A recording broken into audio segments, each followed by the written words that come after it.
Atur giaran Nun para kadang pamirsa sutresna budaya kagum wiwah putri ingkang kinurmatan ngaturi sugeng siang saha sugeng pepanggihan kaliyan keluarga ageng Sandiwara Ketoprak Wahyu Manggala ingkang dipun pimpin panjenenganipun Bapak Mogol kanthi alamat Desa Tanjung Sari, Kecamatan Jakenan, Kabupaten Pati, Bumi Minatani. Keparenga ing siang menika, keluarga ageng Sandiwara Ketoprak Wahyu Manggala badhe nedahaken salah satunggal cariyos ingkang mawi era-eraan Kimbloto Nyai Rondo Kuning. Dalang sarta pendapuk katindakan Roko Mas Anom Suharyanto, asisten sutradara katindakan Adi Mas Eko Pranoto, ewon dene pangeprak ingkang dipun tindakaken Bapak Suhardi. Sadering pagelaran kita kawiwitan badhe kula aturaken para paraga ingkang maragani cariyos ing siang menika. Kelir sepisan wonten ing Kadipaten Serang. Hadipati Hendro Kilo Isya menika kaparagani Ragawas Andi Suratmin Patih Hendropati kaparagani Adimas Eko Pranoto Retno Sebulan kaparagani Mbak Ayu Sri Poncowati Retno Gedalingan kaparagani Nimas Uut Sutriana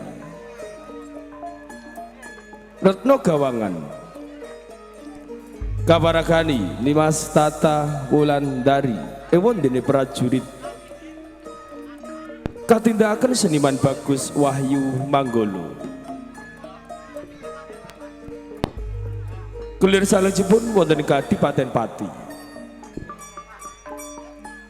Hadipati Tombronegoro Isya menika kaparagani Ragawas Agus Wahyudi Prameswari kaparagani Nimas Meni Widyawati Patih Mertokusumo kaparagani Adimas Abi Rojali Senopati Sombo Pradan kaparagani Ragawas Andi Prasetyo Senopati Sombo Wilis kaparagani Adimas Abdul Sutopo Ustadz Al-Bukhari Isya menika kaparagani Ragawas Anom Suharyanto ewon dene prajurit katindakan seniman bagus Wahyu Manggolo Kimbloto saking Desa Dungdil kaparagani Ragawas Judek Prakoso Nyai Rondo Kuning kaparagani Nimas Diah Maharani kelir salajipun wonten ing Desa Mledhek Wiro kaparagani Adimas Bagong Sutresno Brojo kaparagani Adimas Beguk Wilianto Kilodang Datuk Pulo Seprapat ing sia menika kaparagani Bapak Begek Ariwarsito Repat utawi dagelan ingkang badhe libur manah panjenengan sami panjenengan badhe dipun libur trio Pelawa Wahyu Manggolo katindakaken Cak Sendor Adimas Roking sarta Bapak Mogol ewon dene emban ingkang dipun tindakaken Sidium Arum Somplak Kabiyantu Siswak Indah Kalola menggah mengaten para kadang pamirsa sutresna budaya para paraga ingkang maragani cariyos ing siang menika kita sagutrah saking keluarga ageng paguyuban Ketoprak Wahyu Manggolo namung ngaturaken sugeng lenggah sugeng amirsani ngantos titi paripurnanipun pagelaran wusana sugeng amirsani nuwun nuwun nuwun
Saksampunipun wedal menika perang adat sampun kasirep.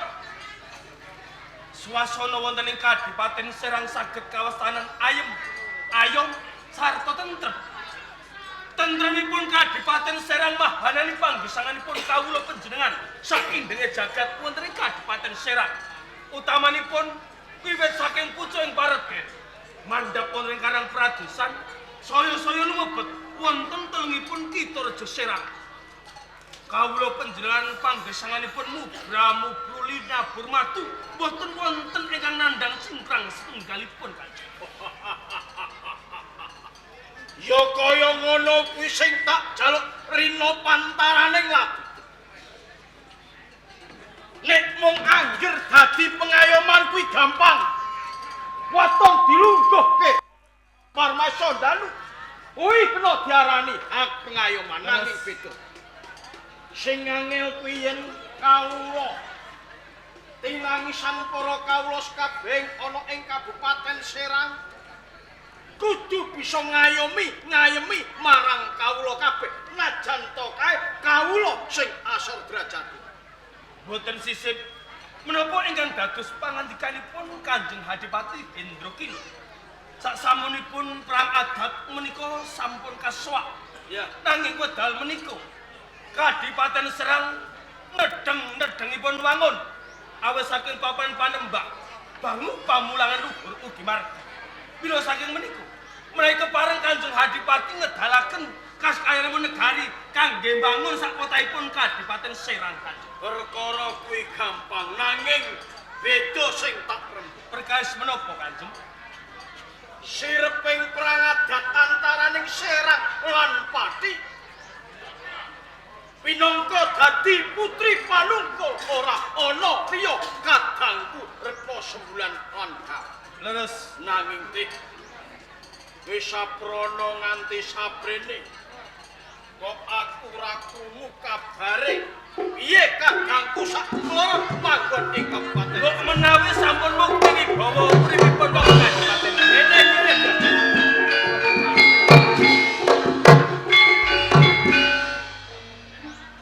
Yajing Retno Gawangan nan dan seliramu tumapak ing Kabupaten Serang kanthi tawang-tawang tangis persasat pipimu sinungging lu jane kuwi ana apa wong ayu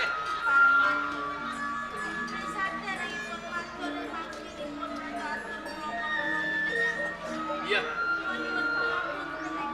kebak ing pangapura kelawan sliramu saklo.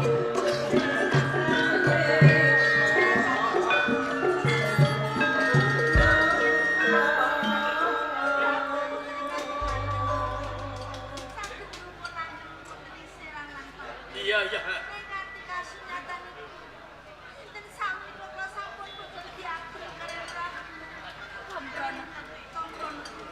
Sliramu dina iki ra diakepno goro negara.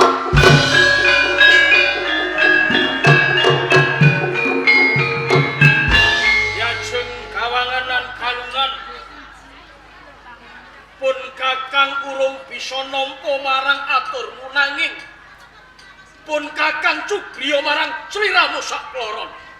Cubriya kalian kuno. Iya. Wonten menapa? Gek sliramu sakloron kurang pinter nggonmu leladi kelawan Dipati Tombro diajeng Kang Mas Adipati.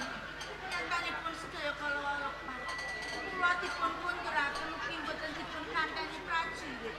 Jalaran kula lan kadang kula niki ngawon ameng-ameng saboten sak cedhakipun dipun pusaka.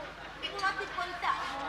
Mereka kula menika bupati karing tiyang wonten Kadipaten Pati. kaya ngono kuwi patraping pengatundung Teh Nggih. ora ngira babar pisan tundone peperangan adat kasirep Pati lan Serang kadangku sakloron dak korbane pinangka dadi putri panungkul kedadiane kok kaya ngene iki piye teh Kanjeng Adipati menawi kula mastani sami kemawon konduripun kadang-kadang panjenengan kekalih boten dipun derekaken setunggalipun prajurit saking Kadipaten Pati. Iya. Cetha menawi tiang-tiang Pati menika ngias dhateng panjenengan ngilali dadane Adipati saking Kadipaten Serang. Kaya ngono. Leres Tetelo wong Pati Ratna digawe cek ketapno Prawadya ing Serang gebrak perang ing Kabupaten perang adat kawiwitan tidak bareng-bareng. Ayo Raden.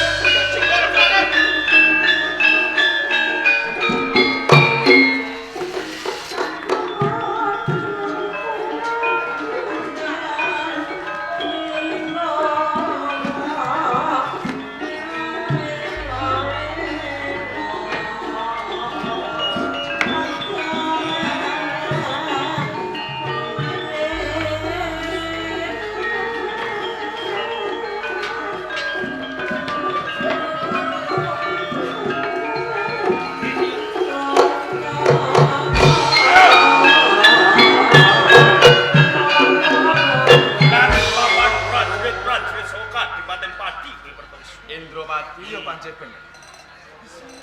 Lakumu semengko pawak brojo Ya. kaya-kaya ana wigati kang bakal kok andharake kelawan pawongan banjur arep tumuju menyang endi to, Pak. Malah kebenaran aku bisa tinemu kelawan kowe Bertokusuma ana kepes Benerane manggon ngendi? mergo iki no Bab. Aku lagi wae nampa dawuh. Saing ngersane Kanjeng Adipati Indrakila. Lamun to perang adat Pati lan Serang kawiwitan dina iki meneh. Kawiwitan. Iya, Jur kanthi dasaran papaten op. awadane sematon. Mergo pingket rasane kadang-kadang Adipati. Mergo opo? Retno kedalingan sembulan kaya dibalikke ning Serang. Siji wae ora diderekke prajurit Pati. Lah iki sing dadake pingket. Indropat kabeh mau luput pandhakamu. Nganti aku segelar sepapan omlo ing tepes iringing Kadipaten Serang lan Pati. Iki nderekake baline Rekto Galiwan lan Iki Gawangan. bawadan. Kok menawa kabeh mau kanggo nutupi kaluputanmu lan wong Pati, tuladhane Tombro Negara. Mula kuwi sarene perang adat iki kawiwitan. Mumpung durung akeh pangorbanan Pati, becik mandung kula kelawan wong Serang. Indropati yo. Wong srek ora kurang nggone nyacat, wong seneng ora kurang anggone ngalembono. Yo. Najan to aku ngomong kepiye wae kowe ora bakal percaya. Lamun to kowe kepengin miwiti perang adat Pati lan Serang, tak ladeni. Ayo! Ya!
Lamun to kowe tetandingan kalawan Mertokusuma kasoran. Nanging Mertokusuma dudu tanding. Jaga Perpit ana ing Serang tindake kabeh. Wis ayo.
Kanjeng Adipati Tunggur. Ngabyang Toro ing Kadipaten Pati Raharjo. Pikantuk berkah saha pangestunipun Kanjeng Adipati. Sowan kula mboten wonten astunggal kula. Sungkem kula kat Dak tampa mung puja pangestuku wae sira tampan. kula tampi mugi ndadosaken teguh kayuanan kula Kanjeng. Sawetara kepenak nanggonira lungguh. Ngestaken dawuh. Bocah prajurit lan nayaka praja ing Pati kabeh. Coba ingsun murba salah siji. Kepiye kan tetremaning praja Kadipaten Pati? Kepareng kula matur Kanjeng Adipati. Wajiban kula menika namung jagi wonten ing Adipaten Serang. Pati sing sakmenika boten wonten pawongan ingkang badhe ngumebet wonten ing Kadipaten Pati. Menawi wonten pawongan ingkang ngumebet wonten Kadipaten Pati boten beto asma panjenengan boten kula parengaken Kanjeng. Ya, aku percaya kawan jeneng sira kabeh. Pakaryan kang becik kabeh kulinakno saben dina dumen nambahi katentremaning Kadipaten Pati sabutu. Wis tak dawuh. Kabeh kepenakno anggon mulungguh. Bali kawan ndika Kipati. Kanjeng Adipati. Mergo usanane kepiye nalika sira ndak utus kapisan supaya jejaga tapel wates ing Serang lan Pati. Kapindho ana bareng amwesi galunganan gawang. Kanjeng Adipati kepareng matur lukat usah pangapunten. Sekawit panjenengan paring dawuh kaliyan kula kang supados nderekaken pangsulipun galungan lan gawangan tumuju wonten ing Kadipaten Serang. Sawetawis kula mapan wonten ing tapel wates boten dipun keparengaken nderek lumebet wonten ing Kadipaten Serang. Kene ora kena mlebu ning Kadipaten Serang. Kula dereng mangertos nanging sawetawis kula mapan wonten ing tapel wates malah wonten datengipun pepatih wonten Kadipaten Serang. Patih ing Serang Inggih merepeki sliran leres banjur mratelaken perang adat Pati lan Serang kawiwitan. Sareng kula talisih jebul boten trimah bilih ingkang kadang-kadang saking Kadipaten Serang menika panjenengan mangsulaken Kanjeng Pak. mula bukane pancen aku wis ngraita. Tetep ana ora trimane dening wong-wong Kadipaten Serang. Nanging Burbolan Wasesa kabeh ndak pasrah kelawan kowe banjur kepiye kebagi? Pangapunten. Cambuk perang Pati lan Serang saperangan prajurit saking Kadipaten Pati kapeksa kula unduraken Kanjeng Pak. Pati kalah. Leres.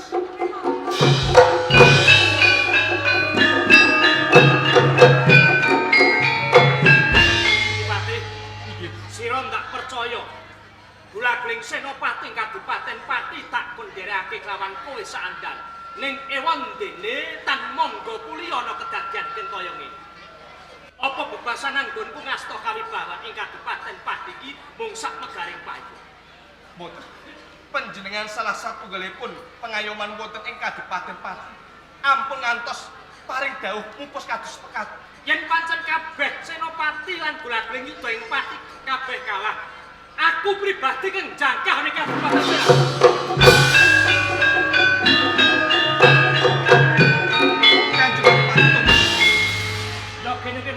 Monggo sawetawis kula aturi ngrajut Bramantya panjenengan. Menawi tok lampan panjenengan jengkar saking Gampar Wesendanu ngadepi tiang-tiang Kadipaten Serang. Mulai kelampan menang boten kondang menawi tok kalah menika ndeder wilang. Yen wis ana kedadian kaya mangkene banjur sapa meneh kang bisa nentremake suasana ing Kadipaten Pati, Pati. Wonten ing Kadipaten Pati menika kathah senopati. Saya ingkang dereng majeng wonten ing nanging Ranggono. Tuladhanipun Samba Pradan lan Sumba Wilis Kanjeng Adipati. Samba Pradan lan Sumba Wilis iki maju ning palagan. Leres. Yen ngono, prajurit timbalana Samba Pradan lan Sumba Wilis.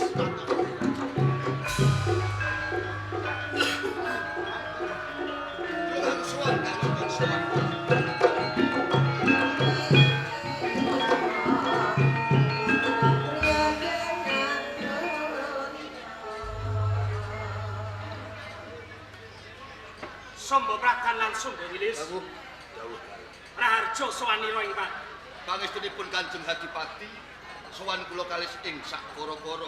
Namung sugeng kula kunjuk boten tanbiten sowan kula ngersa panjenengan boten wonten alangan setunggal menapa. Namung sugeng pangabekti kula. Dak tampa kabeh mung puja pangestuku wae sira tampan. Sanget anggen kenambi ndadosaken jejimaten abdi Kanjeng. Kaget sira sakaroning supaya sowan ning pendopo Pati.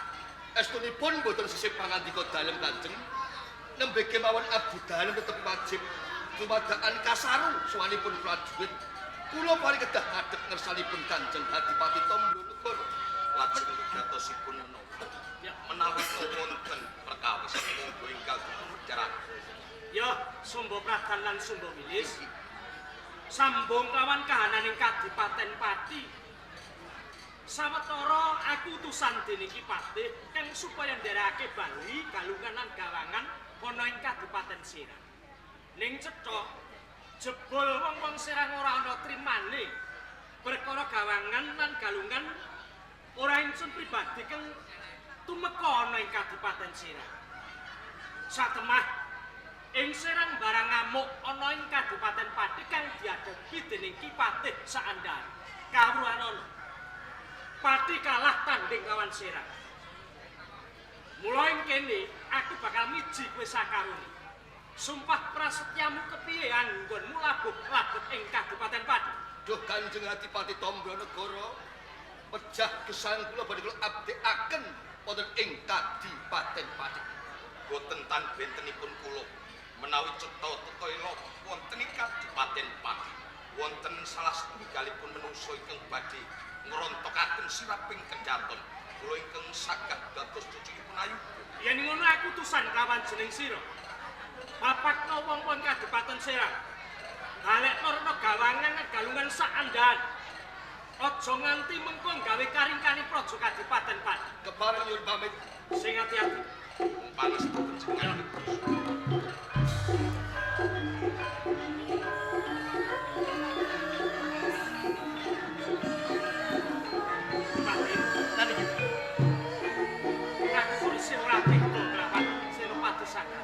Lajeng sapa utusane kabeh kawula kang supaya ngawat-awati kelawan Sumba Pradan lan Sumba. Namung ngestaken dawuh.